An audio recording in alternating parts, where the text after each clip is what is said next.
पूरा कुरान मेरे आका की अजमतों का ऐलान कर रहा है।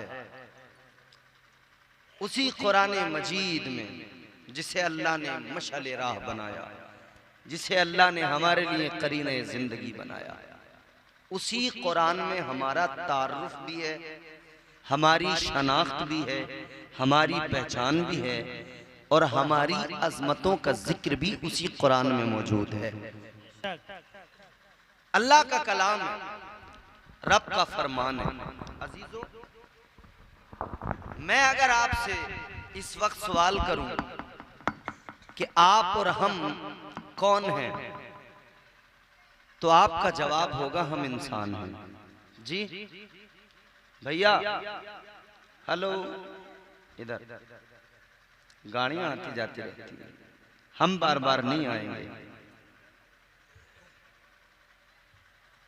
हम इंसान हैं।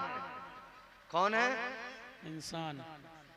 कुछ पैसे लेके अगर बोलना चाहो तो मैं उस पर भी राजी हूं। हम अपनी पहचान तो बता ही सकते हैं।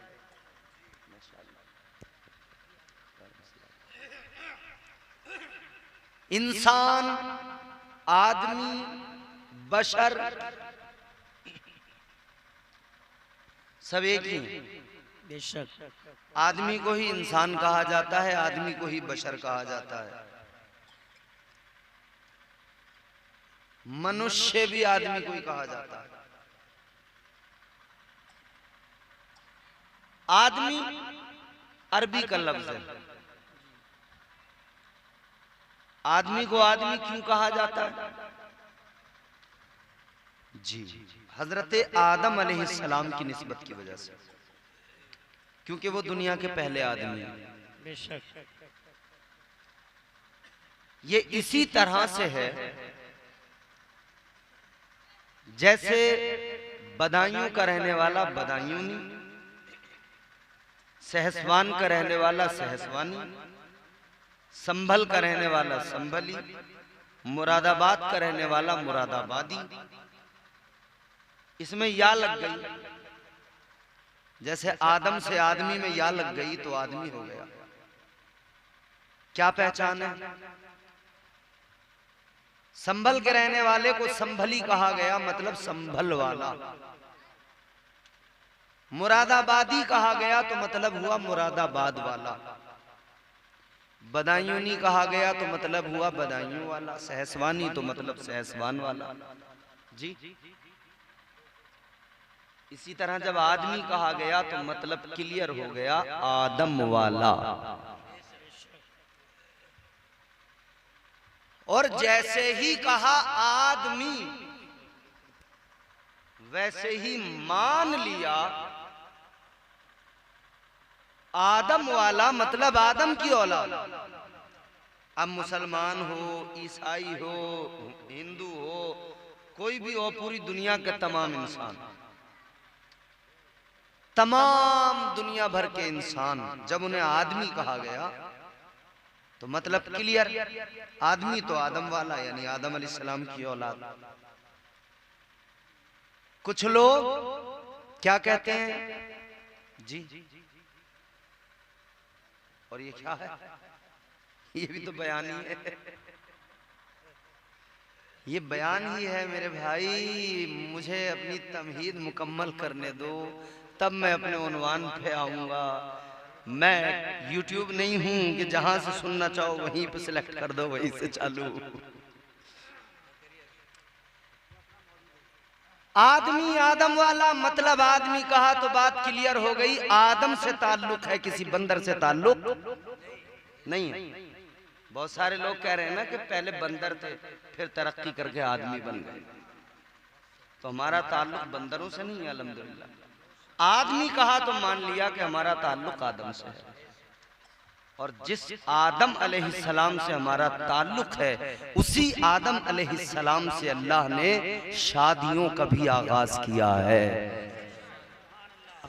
ये हमारी बड़ी पुरानी सकाफत है। अल्लाह ने हजरत आदम अलैहिस्सलाम को पैदा किया, कहाँ रखा? जन्नत में। जन्नत बड़ी हसीन जगह। ताजदारे मदीना वाली ये कायनात मुस्तफा जान रहमत के प्यारे दीवानों, अल्लाह ताला ने हजरत आदम अलैहिस्सलाम को जन्नत के अंदर रखा।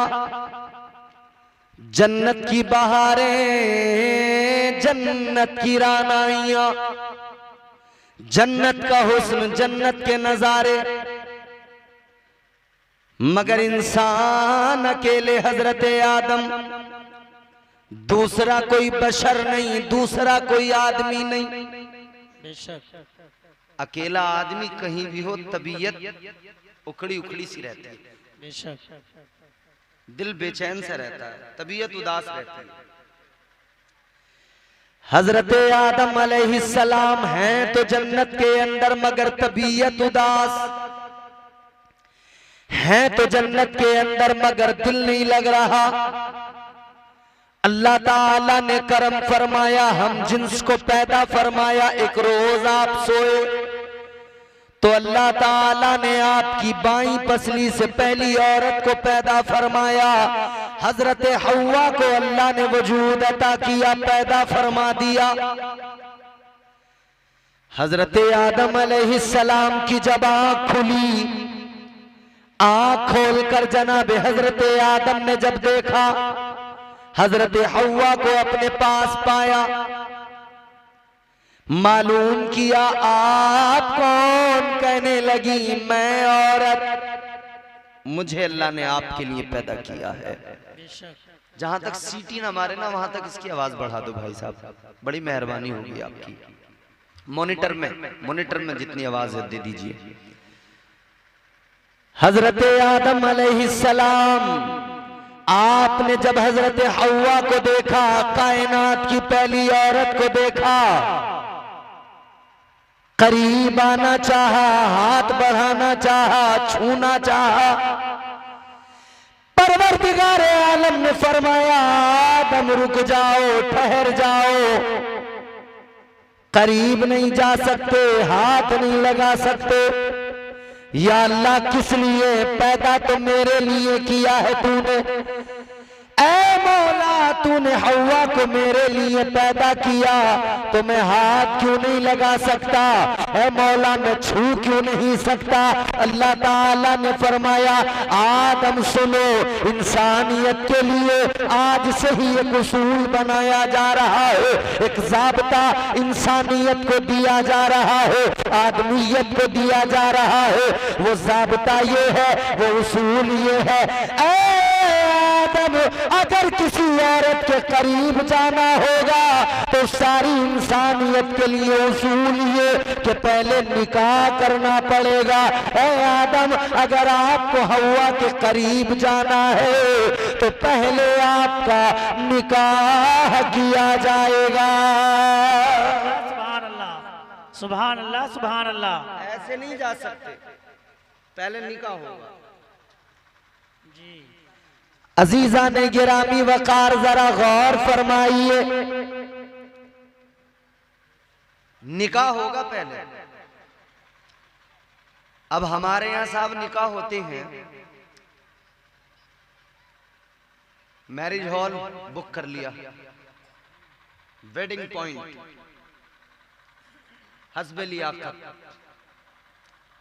बारात गई, बारात में गांव के मालदार लोग गए, गांव के अमीर कबीर भी गए, गरीब भी गए, सब जाते हैं जिसका जिससे ताल्लुक। कई बार बारातों में साहब ऐसे भी हालात होते हैं कि लोग बड़े बड़े नेताओं को बुला के बारात में लेके जाते हैं कि हमारी वाहवाही हो। अरे के साहब उनकी बारात में तो फला विधायक आए थे, उनकी बारात में तो फला आलिम साहब आए थे, फला पीर साहब आए थे, फला होता है ना। ऐ लोगों जरा गौर करो, दुनिया की सारी बारातें आप देख रहे हो, कल भी एक बारात जाएगी उसको भी आप देखोगे।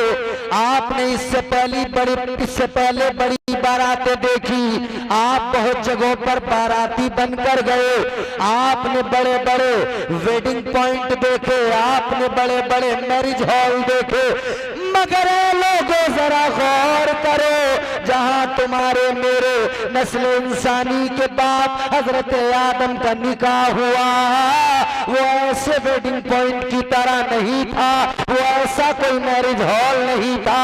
इन मैरिज हॉलों को वक्ती तौर पे सजा दिया गया, सुबह को सजाया, शाम को इसकी रौनक उजड़ गई, रात को सजाया, सुबह तक इसकी रौनक उजड़ गई। ए लोगों, हजरत आदम का जिस मैरिज हॉल में निकाह किया गया, उस वेडिंग पॉइंट का नाम है जन्नत। सुभान अल्लाह, सुभान अल्लाह, सुभान अल्लाह। क्या नाम है? जन्नत। जैसा कल सजा हुआ था वैसा आज भी सजा हुआ है। बेशक। अल्लाह ताला ने हजरत आदम का निकाह पढ़ाया। अच्छा, इस बारात में बाराती कौन थे? हमारे यहाँ तो पीर साहब को बुलाना चाहिए बरकत के लिए, नेक लोगों को। लेकिन मेरे अजीजों जरा सोचो, हजरत आदम अलैहिस्सलाम की बारात में कौन वो जो कि मासूम अनिल खता, वो गुनाह कर भी नहीं सकते, उनसे हो भी नहीं सकता। अल्लाह ताला की नूरी मखलूक, अल्लाह के फरिश्ते हजरत आदम के बाराती। सुभान अल्लाह। हमने यहाँ भी कुछ बारातों का जिक्र सुना है हमारे मुल्क में, और उन बारातों में हमने ये सुना है कि वहां पर लोग भांग पी कर गए थे। वहां पर लोग जो है पता नहीं क्या क्या चीज, अल्लाह खैर, हमें मतलब। मगर मेरी कौम के लोगों, दुनिया के पहले आदमी का जब निकाह हुआ तो बाराती अल्लाह के फरिश्ते थे, और निकाह पढ़ाने वाला परवरदिगार था। सुभान अल्लाह। ये पहला निकाह हुआ, निकाह हुआ जन्नत में। जन्नत की बहारें, जन्नत की रानाइयां, जन्नत की रंगीनियां, यहां अल्लाह ने मिजाज दिया इंसानियत को, मिजाज दे दिया गया। आदम का ठिकाना जन्नत, क्योंकि अल्लाह ने निकाह कर दिया और हुक्म दे दिया आदम अपनी बीवी के साथ अब जन्नत में रहो। कुरान मजीद में ऐलान हो गया, वकुलना या आदम उस्कुन अंता व ज़ौजुकल जन्नह। अल्लाह ताला ने हुक्म दिया, ऐ आदम अपनी बीवी के साथ जन्नत में रहो। हमारे जद हजरत आदम अलैहिस्सलाम, उनका ठिकाना जन्नत है, तो जन्नत तो फिर हमारी ही हुई ना। हजरत आदम अलैहिस्सलाम को अल्लाह ने जन्नत में रखकर मिजाज दिया, आदम जन्नत तुम्हारे लिए, आदम जन्नत की रानाइयां तुम्हारे लिए, आदम जन्नत की बहारें तुम्हारे लिए, ये जन्नत का हुस्न तुम्हारे लिए, जन्नत में रख दिया। मगर अजीजों, बात यहीं पर खत्म नहीं हुई। आदम अलैहिस्सलाम अपनी बीवी के करीब जाना चाहते हैं। अल्लाह ने फरमाया, आदम ऐसे नहीं जाओगे। या अल्लाह कैसे जाऊंगा? बोला, निकाह तूने पढ़ा दिया, गवाह फरिश्ते बन गए, बाराती फरिश्ते बन गए, या अल्लाह निकाह तो हो गया। अल्लाह ने फरमाया, नहीं नहीं आदम, अगर तुम्हें हव्वा के करीब जाना है तो तुम्हें पहले मेहर अदा करना पड़ेगा। या अल्लाह क्या दूं मैं मेहर में, मेरे पास क्या हो सकता है? या अल्लाह जिंदगी तूने दी, मौला जो कुछ दिया तूने दिया, इल्म दिया तूने दिया, खजाने तो मेरे पास नहीं। अल्लाह ने फरमाया, आदम तुम्हें मेहर में खजाना नहीं देना है, आदम तुम्हें मेहर के अंदर कोई दौलत नहीं देनी है। या अल्लाह क्या देना है? अल्लाह ताला ने फरमाया, आदम यूं करो, तुम मेरे महबूब पर दुरूद पाक पढ़ो।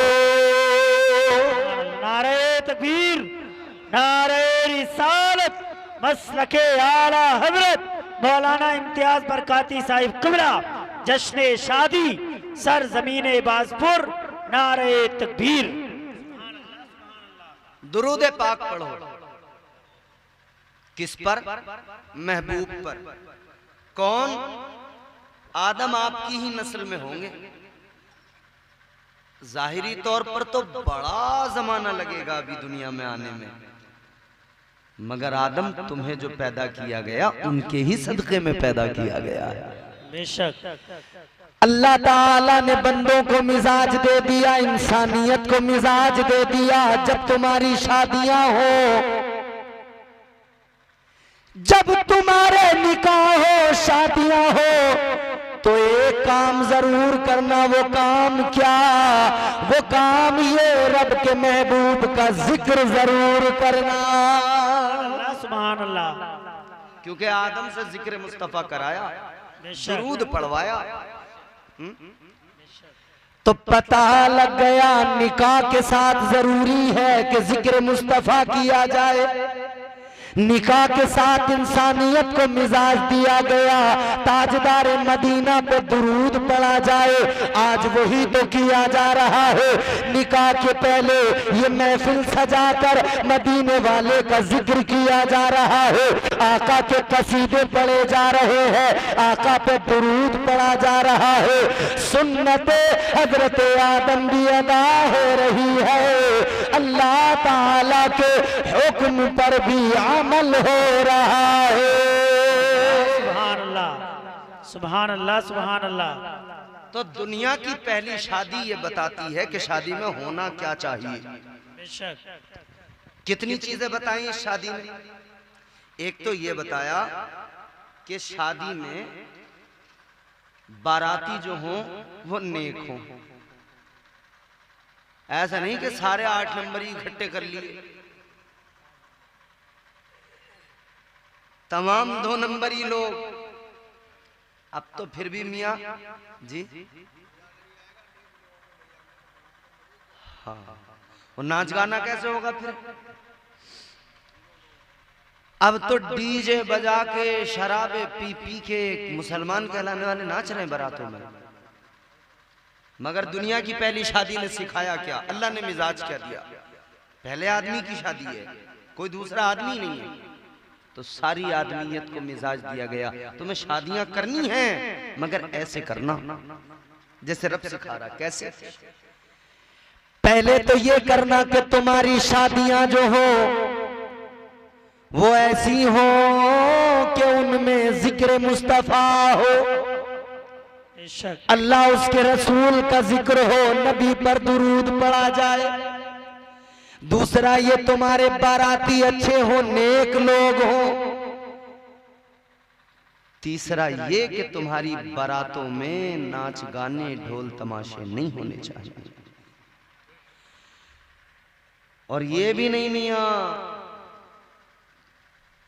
कि आजकल जो हालात हैं, इतना प्रेशर बनाया जा रहा है, इतना प्रेशर बनाया जा रहा है लड़की वालों पर, लड़की के बाप पर, कि साहब फला जगह ऐसा खाना चाहिए, फला मैरिज हॉल में चाहिए, ये चाहिए, वो चाहिए। ये नहीं है, इस्लाम नहीं है। आप मेरे अजीजों, मेरे आका के 11 निकाह मुझे साबित करके कोई दुनिया में बता दो। ताजदारे मदीना ने 11 निकाह किए, कोई बता दे कि आका लड़की वाले के घर कोई बारात लेकर पहुंचे हैं। कोई बता दे, साबित कर दे। ये जो 250 की फौज चढ़ा दी उसके घर पे हमला करने को,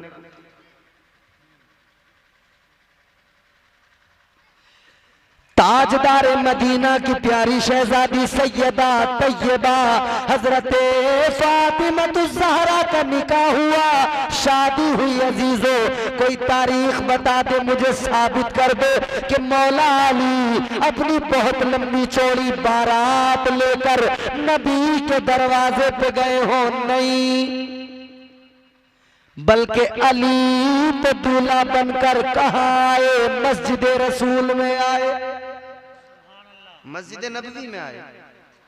तो सहाबा जमा हुए, अली और फातिमा की शादी है। शेरे खुदा हैदर कर्रार एक तरफ दूल्हा है और खातूने जन्नत दूसरी जानिब दुल्हन है। तो इतनी प्यारी शादी है। अच्छा, यहां हम बाद में आएंगे, पहले अपनी वो बात कंप्लीट करते हैं। बारात कैसी, शादी कैसी, जिसमें जिक्र मुस्तफा हो।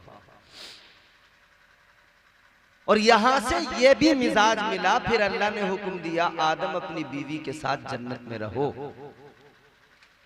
मतलब ये है जिक्र मुस्तफा करते रहोगे तो फायदे में रहोगे इंशाअल्लाह। जिक्र मुस्तफा की बरकतें ये होंगी कि तुम अपनी बीवियों के साथ इंशाअल्लाह जन्नत में दाखिल हो जाओगे। बेशक। अब ये वाली बात सुन के कई लोग टेंशन में पड़ जाते हैं, बोले क्या ये बीवी जन्नत में पीछा नहीं छोड़ेगी? बोले इससे तो यही बड़े परेशान हैं हम, जन्नत में भी। अजीजों, अगर मियाँ बीवी नेक है ना तो उनके लिए दुनिया में भी जन्नत है। बेशक। मियाँ बीवी अगर नेक है तो दुनिया में भी जन्नत है। कैसे है अजीजों, जरा गौर करो। अगर मियाँ बीवी नेक है तो दुनिया में भी उनके लिए जन्नत है। ताजदारे मदीना के एक सहाबी हैं, आका की बारगाह में गरीब हैं। हुजूर ने फरमाया, ए मेरे गरीब सहाबी, बताओ जरा क्या हाल है, जिंदगी तुम्हारी कैसी गुजर रही है। अभी हुजूर उनसे उनकी खैरियत मालूम कर रहे हैं, हाल मालूम कर रहे हैं कि फरिश्तों के सरदार आ गए, हजरत जिब्राइल अमीन आ गए। बुलबुल सिदरा आका की बारगाह में आए, सलाम पेश किया, अर्ज करते हैं या रसूल अल्लाह, ये जिनसे आप इजहार मोहब्बत फरमा रहे हैं, जिनसे आप बात कर रहे हैं, हुजूर इनका कल जोहर में इंतकाल हो जाएगा। इनकी जिंदगी बस इतनी है, कल जोहर में ये इंतकाल हो जाएगा। बड़ी दुख भरी खबर थी। हुजूर अभी तो अपने गरीब सहाबी का हाल ही मालूम कर रहे थे, खैरियत ही ले रहे थे, खबर आ गई जोहर में इंतकाल हो जाएगा कल। ताजदार मदीना ने इधर खैरियत मालूम की थी, हाल मालूम किया तो फरमाया, ऐ मेरे गरीब साहबी बताओ क्या हाल है। कहने लगे या रसूल अल्लाह क्या बताऊं, बड़ा गरीब हूँ आका, जिंदगी बस गुजर रही है। आका फरमाते शादी हुई? या रसूल अल्लाह कौन करेगा मुझसे शादी, कौन अपनी बेटी मुझे देगा, मैं ठहरा गरीब। गरीब भले कितना नेक क्यों ना हो, उसे लोग समझते नहीं, रिश्ते नहीं देते बेटियों के। मालदार अगर बहुत बड़ा फ्रॉड आदमी भी है ना, मक्कार किस्म का, तो उसे यूं कहते हैं बड़े अक्लमंद आदमी है, बड़े सूझबूझ के आदमी है, जब तो इतना पैसा कमा रहे हैं। और बेचारा शरीफ आदमी जो नमाजी है उसकी तरफ को नहीं देख रहे। याद रखना मेरे अजीजों, ताजदारे मदीना का फरमान है, दीनदारी की बुनियाद पर, दीनदारी की बुनियाद पर रिश्ते किया करो, मालदारी की बुनियाद पर रिश्ते न किया करो, क्योंकि मालदारी की बुनियाद पर किए गए रिश्ते अक्सर उन्हीं में दिक्कतें खराबियां पैदा होती हैं। दामाद दौलतमंद ना हो फर्क नहीं पड़ता, दीनदार हो नमाजी हो, खुदा की कसम वो दुनिया में अपना कोई महल बनाए न बनाए, जन्नत में जरूर अपना महल बना लेता है। सुभान अल्लाह। हुजूर ने फरमाया शादी, हुजूर मुझ गरीब को कौन देगा बेटी, कौन करेगा मुझसे शादी। हुजूर फरमाते हैं अच्छा, इधर फरिश्ते ने बुलबुल सिदरा ने खबर दे दी कल तो इनका इंतकाल हो जाएगा। हुजूर ने फरमाया अच्छा ये बताओ मेरे गरीब सहाबी, कोई तुम्हारी ख्वाहिश हो तो मुझे बताओ ताकि मैं तुम्हारी ख्वाहिश पूरी करूं। अब हुजूर का प्यार देखें, मोहब्बत और शफकत देखें। आका फरमाते कोई ख्वाहिश हो तो बता दो। अर्ज करने लगे या रसूल अल्लाह, आप फरमा रहे हैं तो गुलाम अर्ज करता है आका, जिंदगी बड़ी गुर्बत में गुजरी है या रसूल अल्लाह, आज तक मैंने कभी मीठा नहीं खाया। हुजूर बस ख्वाहिश इतनी है अगर मीठा खाने को मिल जाए। हाय जिंदगी में कभी मीठा नहीं खाया। हुजूर फरमाते दूसरी ख्वाहिश, कहते हैं हुजूर ख्वाहिश तो ये थी या रसूल अल्लाह, ख्वाहिश तो ये थी कि निकाह हो जाता, शादी हो जाती, कोई नेक बीवी मिल जाती, जब जमाना रात को सोता तो मैं अपनी बीवी के साथ मुसल्ले पे रोता। हुजूर तमन्ना तो ये थी, आरज़ू तो ये थी। हुजूर अपने गुलाम की बातें सुनकर मेरे मुस्तफ़ा करीम का प्यार बेदार हुआ। यूं तो हर लम्हा आका प्यार करते हैं अपने उम्मतियों से, अपने साहबा से, मगर वो एक खास वक्त था जब दरियाए करम जोश पर आ गया। ताजदारे मदीना वालिए कायनात मुस्तफा जाने रहमत का दरियाए करम जोश पर आया। जो मेरे आला हजरत ने कहा ना, जब आ गई हैं जोशे रहमत पे उनकी आंखें, तो फिर जब दरियाए करम जोश पे आया ना, हुजूर फरमाते हैं ये बताओ मेरे गरीब सहाबी कोई रिश्ता भी देख रखा है या नहीं, या रिश्ता भी हम ही देखें। का हुजूर है तो सही रिश्ता, मेरे चचा की बेटी है, बड़ी नेक है, जवान है, मगर मैं गरीब हूं तो वो करेगा नहीं, मेरी तरफ देखेगा नहीं। हुजूर ने फरमाया ठीक है अब हमारा काम। ताजदारे मदीना ने हजरत उस्मान गनी को बुलाया, हजरत बिलाल को फरमाया जाओ जल्दी सहाबा को बुलाओ, उस्मान को बुलाओ। आ गए जी या रसूल अल्लाह। ताजदारे मदीना ने फरमाया उस्मान ये मेरा गरीब सहाबी है, इसने जिंदगी में कभी मीठा नहीं खाया। उस्मान यूं करो इनके लिए उम्दा किस्म का मीठा बना कर लाओ। मीठा बना कर लेके आओ, हुक्म दे दिया आका ने, और सहाबा को काम पे लगाया। किसी को कहा तुम चादरें लेके आओ, किसी को कहा तुम ये लेके आओ, वो लेके आओ। आज ख्वाहिशें पूरी करनी है, क्योंकि हुजूर जानते हैं कल इसका इंतकाल हो जाएगा। हुजूर ने इनके चचा को बुलाया, फरमाया तुम्हारी बेटी जवान है, ये तुम्हारा भतीजा है, नेक है, मेरा सहाबी है, मैं चाहता हूं तुम अपनी बेटी का निकाह कर दो इनके साथ। अब हुजूर फरमा रहे हैं तो इनकार कौन करे, हुजूर जैसी आपकी मर्जी। ताजदार मदीना ने फरमाया फिर जल्दी जाओ बेटी को तैयार करो, निकाह भी अभी होगा, रुखसती भी अभी होगी। सुभान अल्लाह। दरियाए करम जोश पर है, आका ने फरमाया निकाह भी अभी होगा, रुखसती भी अभी होगी, क्योंकि आका जानते हैं कल मेरे गरीब सहाबी का इंतकाल हो जाएगा। आज आका अपने सहाबी की ख्वाहिशें पूरी कर रहे हैं। अल्लाह अकबर। मेरे आका ने फरमाया निकाह भी आज होगा, रुखसती भी आज होगी। उस्मान तुम मीठा बना कर लाओ। अल्लाह अल्लाह सबको काम पर लगा दिया। अब इधर सब रेडी हो गया, सब कुछ तैयारियां मुकम्मल हो गई। अब ताजदार मदीना ने अपने उस सहाबी का निकाह पढ़ा दिया। निकाह पढ़ा कर मसला ये था अब इनको घर भी चाहिए। आका ने अपने एक और सहाबी से फरमाया तुम्हारे पास में घर है एक्स्ट्रा, अगर तुम चाहो तो दे सकते हो। उसने कहा हुजूर आपका हुक्म है, सब कुछ कुर्बान है, घर दे दिया। अल्लाह अल्लाह नबी ने फरमाया अब रुखसती करो। रुखसती हो गई, उसी मकान के अंदर पहुंचा दिया गया। दूल्हा दुल्हन दोनों पहुंच गए, सारे इंतजाम हो गए, सारे इंतजाम मुकम्मल हुए। दूल्हा दुल्हन को पहुंचा दिया, मीठा भी पहुंचा दिया गया। अल्लाह अकबर। अब ये देखो अजीजों अल्लाह के रसूल जानते हैं कल तो इंतकाल हो जाएगा। ताजदार मदीना ने आज ही अपने सहाबी की सारी ख्वाहिशें पूरी फरमा दी।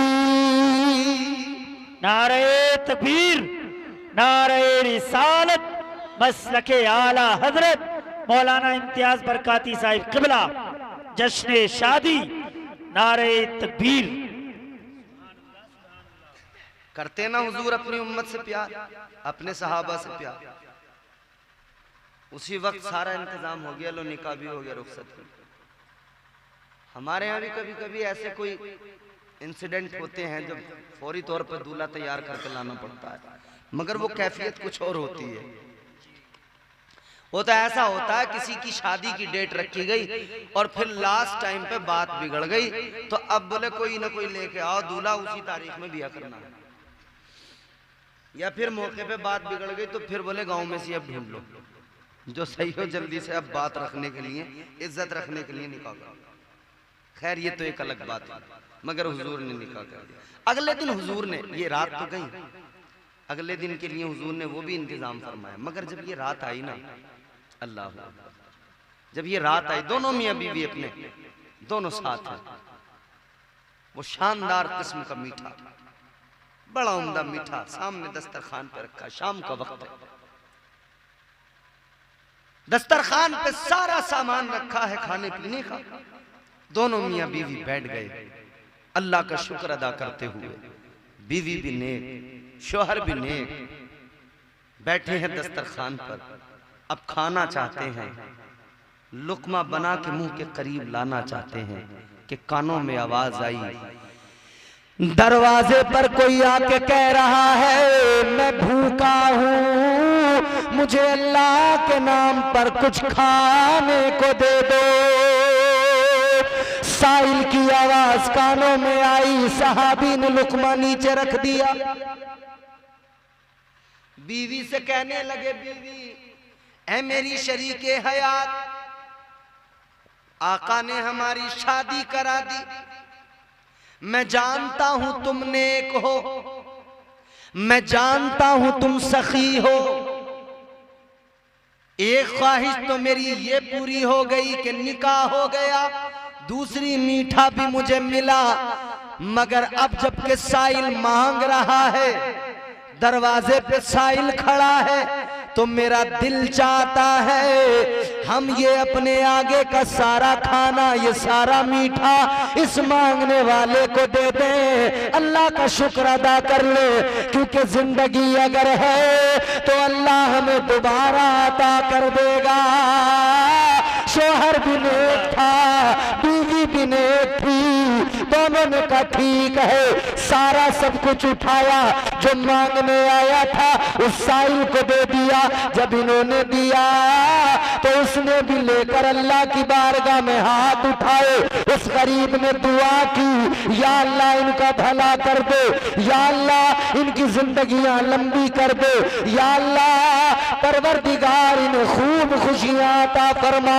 इधर इसने दुआ कर दी, अल्लाह अल्लाह मेरे अजीजों, इधर मांगने वाले ने, इस गरीब ने हाथ उठा दिए, इसने दुआ कर दी। उधर दूसरा दिन जब हुआ, ताजदार मदीना ने एक सहाबी को भेजा।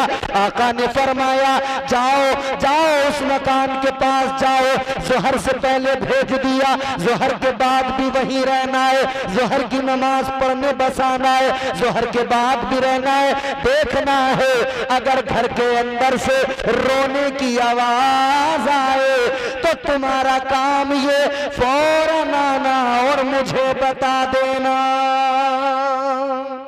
सुभान अल्लाह, सुभान अल्लाह। क्योंकि हुजूर को तो खबर मिल चुकी थी जोहर में इंतकाल हो जाएगा, तो हुजूर ने अपने एक सहाबी को खड़ा कर दिया उनके दरवाजे पे, उनकी गली के चक्कर लगाना, बस वहीं रहना, अगर घर में से रोने की आवाज आए बस आके मुझे खबर दे देना। सहाबी वहीं उसी गली में वहीं टहलते रहे, चक्कर लगाते रहे, टहलते रहे, चक्कर लगाते रहे। मियाँ जोहर भी हो गई, असर का वक्त आ गया, तो फिर ये आ गए। हुजूर ने फरमाया बताओ क्या हुआ? आई आवाज रोने की? कहने लगे या रसूल अल्लाह, उस घर से रोने की आवाज नहीं आ रही, बल्कि वहां तो खुशियां ही खुशियां, बहारे ही बहारे, खुशगवार माहौल है। सुभान अल्लाह। अब हुजूर हैरान है, खबर किसी ऐसे वैसे ने नहीं दी थी, फरिश्तों के सरदार ने दी थी, खबर तो झूठी नहीं हो सकती।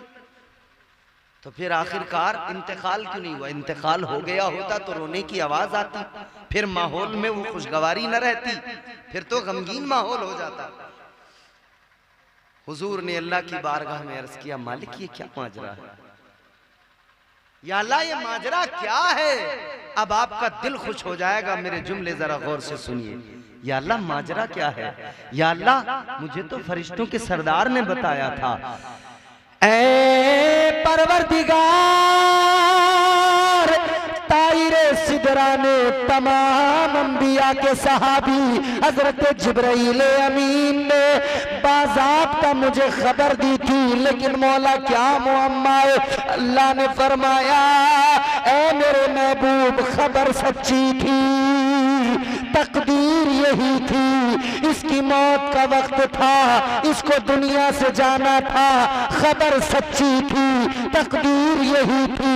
मगर महबूब, जब तूने निकाह पढ़ा दिया, उस निकाह की बरकतों का क्या आलम। हबीब, जब तूने रुखसती करवा दी और फिर महबूब जब ये दस्तरखान पर बैठे, इन्होंने खाना उठाकर जब साइल को दे दिया और उसने लेकर जब गरीब ने हाथ उठा लिए और वो गरीब दुआ करने लगा, अल्लाह ने फरमाया, इस निकाह की बरकत से, उस गरीब की दुआ की बरकत से इसकी जिंदगी को तवील कर दिया गया। नारे तकबीर, नारे रिसालत, मसलके आला हजरत मौलाना इम्तियाज बरकाती साहिब क़िबला, सर ज़मीन बाज़पुर, नारे तकबीर। सुभान अल्लाह, सुभान अल्लाह। ये है निकाह, ये है निकाह की बरकतें। मगर तुम निकाह ऐसे ही करो ना जैसे शरीयत ने सिखाया, इस्लाम ने सिखाया। हमारे यहाँ तो वो शादी शादी ही कम मानी जा रही है जिसमें डीजे ना हो। ये तो बड़े मुकद्दर वाले लोग होते हैं जो अपनी शादियों में महफिलें सजाते हैं, तो बड़े मुकद्दर वाले लोग होते हैं। वरना तो हालात ये हैं, जिधर देखिए जहां देखिए शादियों के नाम पर गुंडागर्दी। अच्छा एक बात, एक सवाल मैं आपसे करता हूं, मेरी तरफ देखो चौधरी साहब, मुझे देखो। आपके लिए एक मिठाई का डब्बा आए, डब्बा भी खूबसूरत हो, उस डब्बे के अंदर मिठाई भी उम्दा किस्म की हो, हजरत पीर साहब क़िबला, डब्बा भी कीमती हो, खूबसूरत हो, मिठाई भी बड़ी उम्दा किस्म की हो, बड़ी नफीस माशाल्लाह, तशरीफ लाई, और वो मिठाई बहुत अच्छी हो, मगर उसके साथ उसमें जरा सा गोबर रखा हुआ हो, तो खाएंगे या फेंकेंगे? बताइए। अरे बोल दो, शर्मा रहे हो तुम लोग। चलो मैं तुम्हें मिसाल देता हूं, जैसे तुम बारात में गए कल, बहुत बढ़िया मिठाई आ गई और उसमें जरा सा गोबर रखा हुआ आया, क्या करोगे फिर? फेंकोगे नहीं, झगड़ा कर लोगे, झगड़ा। हजार बातें सुनाओगे, रे इसे तमीज नहीं, सलीका नहीं, लड़की वाले को कैसा इंतजाम किया है, मिठाई में गोबर रखा हुआ है। ऐ लोगों जरा सोचो, मिठाई में गोबर हो पसंद नहीं, मिठाई में जरा सा गोबर हो गवारा नहीं, बर्दाश्त नहीं, पसंद नहीं। तो बस सोचो जरा, सब कुछ दुरुस्त है, मिठाई अच्छी है, मगर गोबर की वजह से बर्बाद। इसी तरह निकाह तो हुजूर की सुन्नत है, मगर उसमें नाच गाना वाहियात काम शामिल जब कर दिए, तो बताओ क्या ताजदारे मदीना उसे पसंद करेंगे?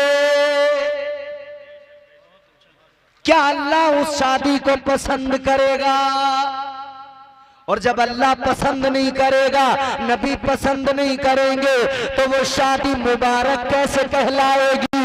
शादी मुबारक कैसे बनेगी? वो शादी खाना आबादी नहीं होगा, वही दर हकीकत शादी खाना बर्बादी बन जाएगा। तो शादियों को आप चाहें तो अपनी आबादी का सबब बना लें, आप चाहें तो अपनी बर्बादी का सबब बना लें, मर्जी तो आपकी है। शादियां करो तो ऐसी करो जैसे आका ने अपनी बेटी की शादी की। ताजदार मदीना इमामुल अंबिया वाली कायनात मुस्तफा जान रहमत ने अपनी बेटी की शादी की। अल्लाह अल्लाह, ये रिश्ता कैसे जुड़ा? हमारे यहाँ रिश्ते जुड़ते हैं झूठ बोल के। बिचौलिए इतना झूठ बोल रहे हैं, 5 बीघे जमीन को पता नहीं कब 50 बीघा बता दें, कहां बता दें। अल्लाह खैर ही करे। बिचौलियों पे तो बहुत लठियां टूटेगी, ये बात याद रखना। जो झूठ बोल रहे हैं, जो सच बोल के करा रहे हैं, उनका तो बहुत बढ़िया काम है, अल्लाह उन्हें इस पर अजर अता करेगा। मगर जो झूठ बोल के करा रहे हैं, खैर मनाएं अपनी। और फिर मियाँ कहते क्या हैं? कहते हैं कि साहब थोड़ा बहुत झूठ तो बोलना ही पड़ता है रिश्तों में, अगर झूठ ना बोलो तो बात बनती नहीं। यार लोग भी ऐसे हो गए, बिचौलिए भी ऐसे हो गए, झूठ मान भी लेते हैं लोग, राजी हो जाते हैं रिश्ते करने पे, और ये झूठ बोलकर रिश्ते कराए जा रहे हैं। आओ जरा मैं आपको बताऊं, मौला अली हैदर कर्रार, सुभान अल्लाह, इनका रिश्ता कैसे हुआ। इधर नबी की शहजादी खातून जन्नत मखदूमा कायनात सैयदा तैयबा ताहिरा हजरत फातिमतुज ज़हरा जवान हुई, तो कई लोग ख्वाहिश रखते थे कि फातिमा हमारे निकाह में आ जाए। कई लोग ख्वाहिश रखते थे, मगर हजरत अबू बकर सिद्दीक और हजरत उमर फारूक आजम ने मौला अली को बुलाया और बुला के फरमाया, अली तुम भी जवान और नबी की शहजादी सैयदा फातिमा भी जवान, तो क्या ही अच्छा हो कि तुम हुजूर की बारगाह में जाकर रिश्ता मांग लो। मौला अली कहते हैं अच्छा, तो इन्होंने दोनों ने तैयार करके भेज दिया, अली जाओ रिश्ता मांगो। हैदर कर्रार आका की बारगाह में पहुंच गए। मौला अली आका की बारगाह में पहुंच गए। ताजदार मदीना की बारगाह में पहुंचकर अब बोलते कुछ नहीं, आंखों में आंसू आने लगे। आका ने फरमाया, अली बताओ कैसे आए? बोलते कुछ नहीं, आंखों में आंसू। आका फरमाते क्या हुआ अली? और जैसे हुजूर ने इतना फरमाया ना, अली क्या बात है, क्यों रो रहे हो? तो अली और ज्यादा आंखों में आंसू, और ज्यादा रोए। ताजदार मदीना वाली कायनात अभी मौला अली से बातें कर रहे हैं कि अल्लाह ने बुलबुल सिदरा को भेज दिया। हजरत जिब्राइल अमीन आ गए, अर्ज करने लगे, या रसूल अल्लाह, अल्लाह ताला ने फातिमा का रिश्ता अली के साथ आसमानों में कर दिया है। आका आप जमीन पर कर दीजिए। सुभान अल्लाह, सुभान अल्लाह। अब मेरे हुजूर ने अली को देखा, फरमाया अली रिश्ते के लिए आए हो? जी या रसूल अल्लाह। आका ने फरमाया, अली अगर तुम रिश्ते के लिए आए तो रोने की वजह क्या? मेरी बात सुनो, कुत्ते तो रोज रोएंगे, क्या सुन रहे हो? कोई नया काम है?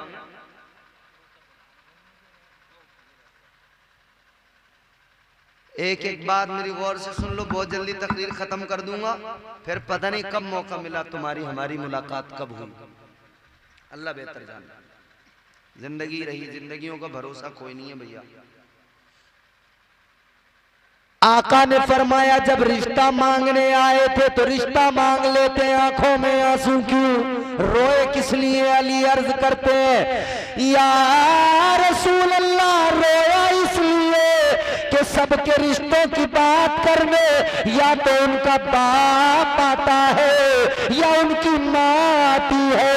आका न मेरी माँ दुनिया में न मेरे वालिद दुनिया में, इसलिए न रोया। मेरे माँ बाप होते तो आज रिश्ते की बात करने मैं ना आता, बल्कि मेरे माँ बाप आते। हुजूर इसलिए रोया। हुजूर ने फरमाया अली क्या है तुम्हारे पास, क्या है तुम्हारे पास? या रसूलल्लाह कुछ भी नहीं है। कुछ तो होगा, कुछ तो होगा। या रसूलल्लाह तीन चीजें हैं मेरे पास। क्या? एक है घोड़ा जिससे बैठकर मैं जंग में जाता हूं, जिस पे सवार होकर। एक है तलवार जुल्फकार, और एक मेरे पास में जिरा। जिरा मतलब लोहे की खूद जो अपने जिस्म पर फौजी पहनकर अपने जिस्म को वार से बचाते थे सामने वाले के।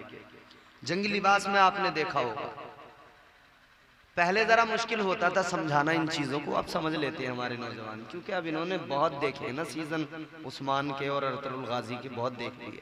अब इन्हें सारी ड्रेसें पता चल गई। तो वो जिरा जो जिस्म को वार से बचाती है, तलवार के हमलों से बचाती है। कहा या रसूलल्लाह ये तीन चीजें हैं। हुजूर ने फरमाया घोड़े की आपको जरूरत है, क्योंकि आप जंगजू आदमी हो, मुजाहिद हो, ये आपकी शान है। तलवार अली ये तो तुम्हारे लिए जरूरी है, मुजाहिद आदमी हो, जिहाद में इसकी जरूरत है। जिरा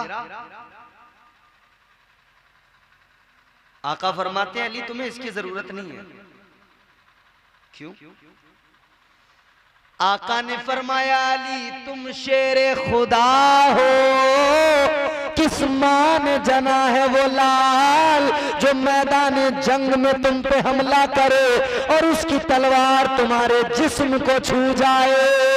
अली तुम्हें इसकी जरूरत नहीं है।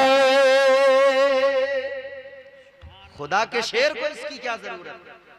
इसकी जरूरत नहीं है। जी या रसूलुल्लाह हुक्म फरमाए। आका ने फरमाया काम करो अली, ये जिरा लेके जाओ बाजार में, इसको बेच दो। मौला अली ने जिरा उठाई, बाजार पहुंचे बेचने के लिए। खरीदार कौन मिला? हजरत उस्मान गनी। वो उस्मान गनी जिन्हें जुन्नूरैन का खिताब मिला। मेरे आका ने यके बाद दीगर दो बेटियां उनके निकाह में दी। तो ये मौला अली के साड़ू भी होते हैं। उस्मान गनी मिले, अली क्या मामला है? कहते हैं ये जिरा बेचने आया हूं। हजरत उस्मान गनी ने देखा, अच्छा निकाह की तैयारियां हैं जी, कल आओ मैं खरीदता हूँ। कीमत तय हुई, 300 दिरहम में खरीद ली, कीमत अदा कर दी। कीमत अदा कर दी, मौला अली ने कीमत ली, चल दिए। जब मौला अली जाने लगे तो फिर हजरत उस्मान गनी ने मौला अली को कहा अली जरा ठहरो। जी उस्मान आगे बढ़े, कहने लगे अली जिरा तुमने बेची मैंने खरीदी। ये तो हो गया मुकम्मल। मगर अब सुनो अली, ये जिरा उस्मान आपको अपनी तरफ से तोहफा दे रहा है, ये जिरा कबूल फरमाइए। हजरत उस्मान ने वो जिरा मौला अली को वापस लौटा दी। ये आपस का प्यार भी है। बहुत सारे लोग यहाँ मौलाई कहलवा रहे हैं अपने आप को। और सहाबा में आपस में रंजिशें लगाए बैठे हैं। मैंने कहा भाई तेरा कारखाना कैसा है जहां लड़ाइयां ही लड़ाइयां हैं, रंजिशें ही रंजिशें हैं। सहाबा की मोहब्बतें नजर नहीं आती, सिर्फ लड़ाइयां, जबकि उनकी मोहब्बतों का यह आलम था। रिश्ता करने के लिए खातून जन्नत से भेजने वाले हजरत अबू बकर सिद्दीक, हजरत उमर फारूक आजम, जिरा खरीद के वापस तोहफे में देने वाले हजरत उस्मान गनी। तुम लड़ाने चले हो। ताजदार मदीना वाली कायनात मुस्तफा जाने रहमत के गुलामों, अब जरा गौर से सुनना। एक भ्रम तोड़ने वाला हूँ, एक बहुत बड़ी गलतफहमी का इजाला करने वाला हूँ। आ गए मौला अली, लाकर सब कुछ आका की बारगाह में पेश कर दिया। हुजूर ये लीजिए। हुजूर ने उस रकम के अंदर से कुछ रकम निकाली, अली को दी। फरमाया अली ये तुम्हारे मेहर के लिए, ये अपने पास रखो, इससे मेहर अदा करना। पहली चीज तो ये मेहर का अदा करना जरूरी है। बहुत सारे हमारे यहाँ लोग, बहुत सारे क्या अक्सर ये सोच रहे हैं माफ करा लेंगे, माफ करा लेंगे बीवी से। तू कौन है? तू कोई भिखारी है माफ कराएगा उससे कि माफ कर दो? अल्लाह ने मर्द को हाकिम बनाया, औरत को महकूम बनाया। अगर मर्द औरत से कहे ना माफ कर दो मेहर, और औरत ने मेरी माँ बहनी बैठी है दूर से सुन लो, मेहर हक है तुम्हारा, कोई दुनिया की ताकत तुमसे वो हक नहीं छीन सकती, क्योंकि वो हक अल्लाह ने अता किया है, मुस्तफा जाने रहमत ने अता किया है। माफ वाफ का कोई चक्कर नहीं है, अदा करो। और अगर कोई मर्द अपनी बीवी से कहे मेरा मेहर माफ कर दे, और औरत माफ कर दे, तो माफ नहीं होता। मर गया तो उसका कर्जा लेके मरा, अदा करना पड़ेगा, नहीं होता माफ। अगर मर्द कह दे जी माफ कर दो और औरत माफ कर दे, फिर औरत की दरिया दिली अपनी अलग। वो अगर अपनी मर्जी से कह दे कि जी छोड़ो छोड़ो मेहर, बस हो गया अदा, आप मेरी देखभाल कर रहे हैं, हो गया। अगर औरत अपनी मर्जी से बजाते खुद कह दे, इस्लाम तो ये कहता है सख्ती के साथ कि मेहर दो, वो उसका हक है, उस पे पहुंचना चाहिए। और फिर ऐसा भी नहीं कि जैसे यहां ये सासें सलामी के पैसे सुबह ही गांठ लेती हैं कि लालली दिखाइए कितने पैसे आए तो उस पे सलामी के, सब निकाले सास नंदों ने बैठ के गिन गिना के एक तरफ को रख लिए, लल्ली तेरे कानों में कुछ बनवा देंगे। खा गई उसके, ना कानों में कुछ बनवा के दिया, ना पैसे लौटा के दिए। अब हो रही है लड़ाई, अगले 10 साल तक सलामी के पैसों पर घरों में लड़ाई हो रही है। किस लिए? क्योंकि जब तुमने उसके खा लिए और फिर कह रही है दिए भी तो हम नहीं थे, लौटा भी तो हम दुनिया में, तो कोई तो इसलिए लौटा रही थी कि ऐसे वसूल करेगी।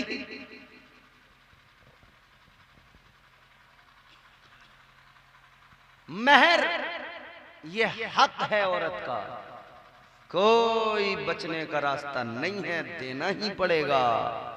और दीजिए, जरूर दीजिए। यार आदमी औरत पे इतनी मतलब हाकमियत दिखाता है कि तो मैं मर्द हूं, मैं बाहर काम करता हूं, मैं तुम्हारे नान नफ्ते का ख्याल करता हूं, बच्चों की परवरिश का ख्याल करता हूं, ये करता हूं, वो करता हूं, ये करता हूं। अरे तुझसे मेहर तो दिया नहीं जा रहा, फिर तू बाहुएं किस लिए सूत रहा है, किस लिए इतनी बगले फुला रहा है? आस्तीनें चढ़ाने की जरूरत नहीं। अगर तू मर्द है तो जिस तरह से और सारे काम करता है, इसी तरह से मेहर भी अदा कर, इसमें बचने के रास्ते तलाश न किया कर। एक बात क्लियर हो गई, आगे बढ़ते हैं। फिर वो आगे निकाह पढ़ाते वक्त इमाम साहब बता देंगे मेहर कौन सा वाला है, उधार वाला या नकद वाला, मुअज्जल या गैर मुअज्जल, वो वहां क्लियर हो जाता है। मगर आगे की बात सुनिए, अली को हुजूर ने दिया उसी रकम से, कर लो ये मेहर के लिए हो गया, रख लिया। अब हमारे यहाँ दूसरा मसला है जहेज। जहेज एक ऐसा अमल है जो बहुत ज्यादा हो मायूब है, कभी कभी ये तबाही का बहुत बड़ा एक जरिया है।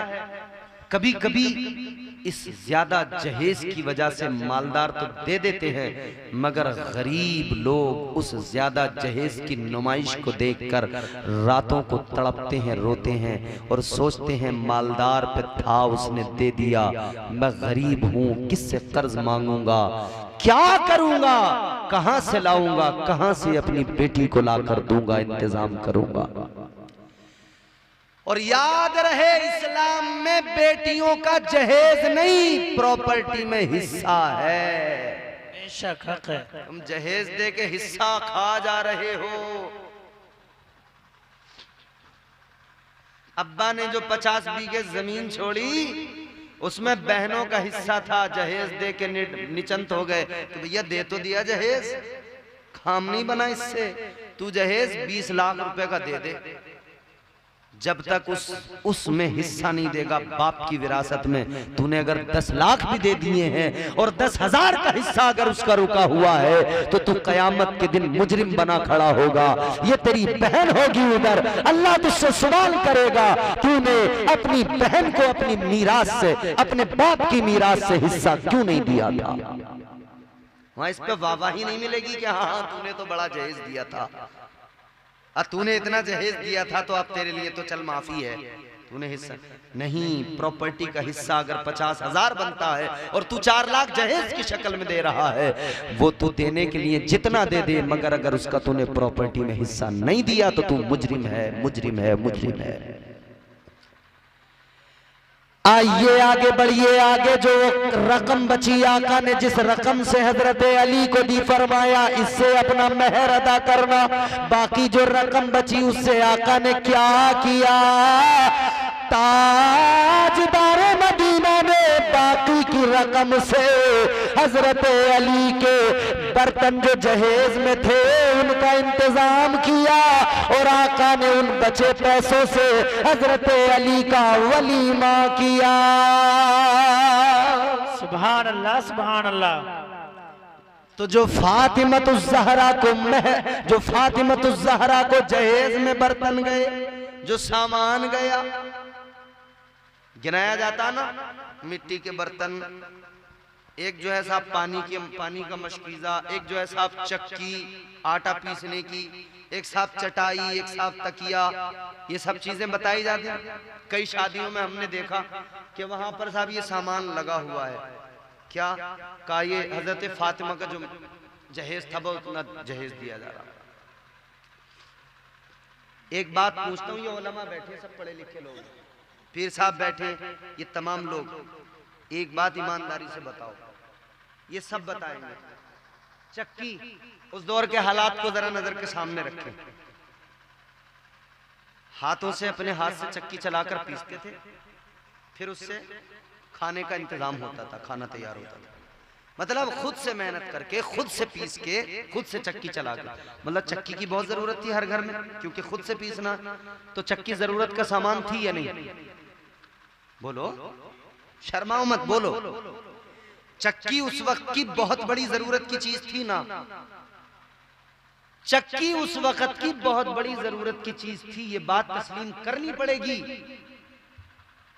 और अगर आप यूं कह दें नबी ने फातिमा को जहेज दिया और जहेज में चक्की दी, तो मतलब ये होगा कि उस दौर में नबी ने फातिमा को उस वक्त की बहुत जरूरी चीज दी। तो उस वक्त की जरूरी चीज चक्की थी, तो आज की जरूरी चीज फ्रिज हो सकती है।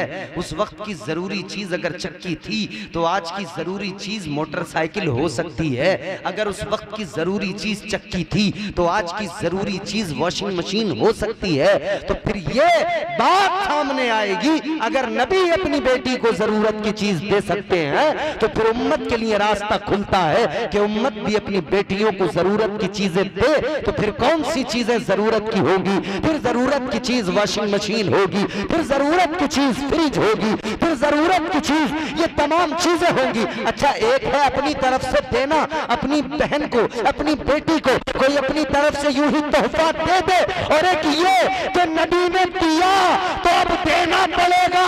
अगर ये आधार बन बना लिया तो जहेज तो लाजमी हो जाएगा, जहेज तो जरूरी हो जाएगा। तो फिर ये किस लिए कहते हो नबी ने फातिमा को जहेज दिया, किस लिए कहते हो नबी ने फातिमा को चक्की दी, किस लिए कहते हो नबी ने फातिमा को तकिया दिया, किस लिए कहते हो नबी ने फातिमा को चटाई दी, किस लिए कहते हो नबी ने फातिमा को बिस्तर दिया, किस लिए कहते हो नबी ने फातिमा को चूल्हा दिया, नबी ने फातिमा को बर्तन दिए। अगर तुम ये कहोगे नबी ने जहेज दिया तो सारी उम्मत पर जहेज देना सुन्नत हो जाएगा। अगर ये कहोगे नबी ने जहेज दिया तो सारी उम्मत के लिए जहेज देना सुन्नत हो जाएगा। फिर मुझे बताओ कौन सा आलिम आके कहेगा कि जहेज कम करो, जहेज मत दो? कौन कहेगा? फिर तो सुन्नत हो जाएगा। और सुन्नत पे तो आदमी जितना बढ़ चढ़ के हिस्सा ले, सुन्नत में तो आदमी जितना बढ़ चढ़ के हिस्सा ले वो बेहतर ही बेहतर है ना। तो इसका असली मैंने आपको जो बताया असल चीज ये है, वो जो बर्तन दिए गए, वो जो जहेज दिया गया, क्योंकि अली मुस्तफा जाने रहमत के यहां पले। अब जुमला मेरा बहुत गौर से सुन लेना। अली को मेरे नबी ने पाला और फातिमा को भी मुस्तफा ने पाला, तो दोनों के लिए वली की हैसियत कोई और नहीं, मेरे मुस्तफा रखते थे। आका ने जो अली को शादी के इंतजाम किए एक वली की हैसियत से किए, और आका ने जो भी बर्तनों का इंतजाम करके दिया वो अपने पैसों से नहीं, अली की ज़िरा की जो कीमत थी उसी कीमत से उन तमाम चीजों का मुस्तफा ने इंतजाम किया था। मतलब ये वो जहेज अली के पैसों का था। और अब बात निकल के सामने आती है, जहेज का जितना सामान था अली के पैसों का था। तो अब मैं तुम्हें खुली इजाजत दे रहा हूं, अगर कोई लड़का चाहे मुझे जहेज चाहिए, अपने ससुर को पैसे दे, जितना चाहिए ले ले, जो चाहिए ले ले, पैसा देता जा, वो खरीद के तुझे देते जाएंगे। मतलब तो यही हुआ, तू तो पैसे दे, फिर तो तू कह देगा हवाई जहाज चाहिए मुझे, फिर तू बुलेट ही क्यों मांग रहा, हवाई जहाज मांग ले। वो भी कह देंगे मिलेगा बेटे, पैसे का इंतजाम कर लो। जहेज सैयदा फातिमा का जो भी था वो दर हकीकत मौला अली के पैसों से इंतजाम किया गया था, और मौला अली के ही पैसों से हजरत अलीयुल मुर्तजा के वलीमे का इंतजाम किया गया था। वक्त खासा हो रहा है, जल्दी बात को ख़त्म कर रहा हूँ, मेरी बात ज़रा गौर से समात कर लीजिए अजीज़ान गिरामी वक़ार। अच्छा जी, अब मेरी बात को ज़रा जल्दी से सुनिए, ख़त्म करते बात। हुजूर ने इंतजाम कर दिया, मेहर का भी इंतजाम हो गया, बर्तनों का भी इंतजाम हो गया, वलीमे का भी इंतजाम हो गया, सारा इंतजाम हो गया। अब मौला अली का निकाह, अब दिन तय हो गया, वक्त तय हो गया, निकाह के लिए शादी की तैयारियां। ताजदारे मदीना वाली कायनात मुस्तफा जाने रहमत के प्यारे दीवानों, अब जरा मुस्कुरा के मेरी बात सुनो। वक्त तय हो गया, वेडिंग पॉइंट भी तय हो गया, मैरिज हॉल भी तय हो गया। आप अपने लिए कीमती मैरिज हॉल का इंतजाम करते हो, लेकिन अजीज़ाने गिरामी वक़ार, मौला अली की शादी में क्या था मैरिज हॉल? अब जरा देखो, मौला अली की और फातिमा की शादी का मैरिज हॉल मस्जिद नबवी शरीफ है। सुभान अल्लाह, सुभान अल्लाह। मौला अली को दूल्हा बनाया गया, मौला अली को दूल्हा बनाकर तैयार करके सहाबा अपने साथ मस्जिद में लेकर जा रहे हैं। ऐ लोगों,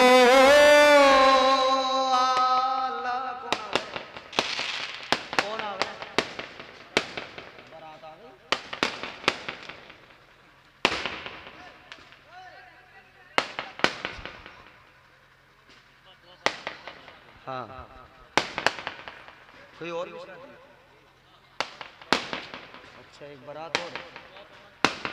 अजीज़ान गिरामी वक़ार,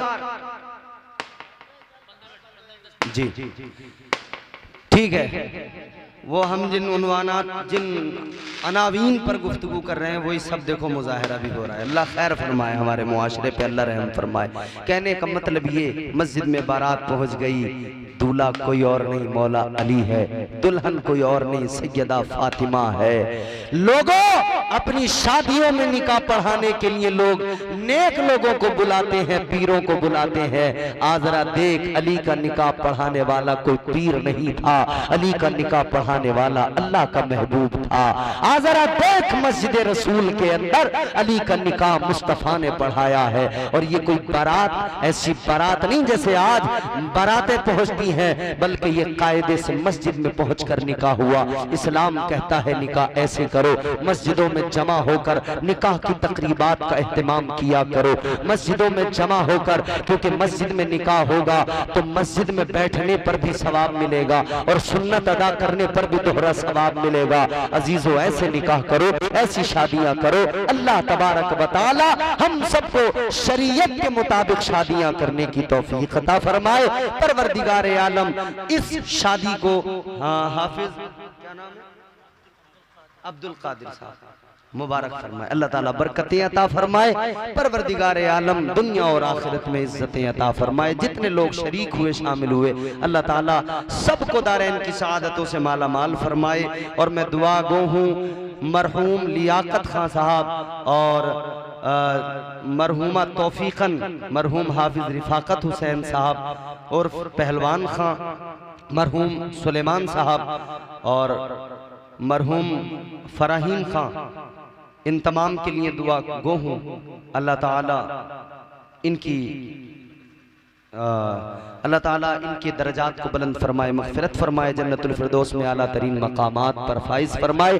परवरदिगार आलम अपने महबूब का हम सब पर ख़ास अपने महबूब के नालैन का हमें सदका अता फरमाए। अस्तग़फ़िरुल्लाह रब्बी मिन कुल्लि ज़ंबिन व अतूबु इलैह व मा अलैना इल्लल बलाग। अस्सलामु अलैकुम व रहमतुल्लाह।